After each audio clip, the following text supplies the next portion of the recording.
আপনাদের কাছে নতুন কিছু চাইনা পুতুল নিয়ে আসলাম। দেখেন অসাধারণ একটি পুতুল, দেখেন লাল কালার আছে, হোয়াইট কালার আছে। যারা যারা নিতেছেন চলে আসবেন আমাদের বিন্দা গিফট কর্নারে।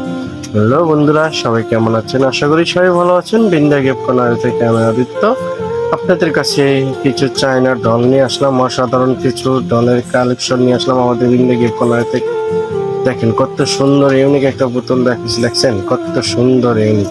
যারা যারা নিতেছেন আমাদের সাথে যোগাযোগ করতে পারেন। আমরা সারা বাংলাদেশে হোম ডেলিভারি দিয়ে থাকি আমাদের বিন্দা গিফট কর্নারের থেকে। আর আমাদের বিন্দা গিফট কর্নারের লোকেশন হলো Asimpur, Moulvibazar, Narayanpur road. Binda gift corner N1299+। অসাধারণ একটি পুতুলের কালার দেখছেন। আর আমার ইউটিউব চ্যানেলটাকে সাবস্ক্রাইব করবেন, পেজটাকে ফলো করে রাখবেন। এরকম সুন্দর সুন্দর ভিডিও পেতে আমাদের বিন্দা গিফট কর্নারের পাশে থাকবেন। দেখেন লাল কালারটাতে অনেক সুন্দর লাভ দেওয়া আছে। আমাদের বিন্দা গিফট কর্নার আরো অসংখ্য অসংখ্য সুন্দর সুন্দর পুতুল আছে। আমাদের সাথে যোগাযোগ করতে পারেন। আমরা সারা বাংলাদেশেই হোম ডেলিভারি দিয়ে থাকি। ধন্যবাদ, সবাই ভালো থাকবেন। বিন্দা গিফট কর্নারের পাশে থাকবেন।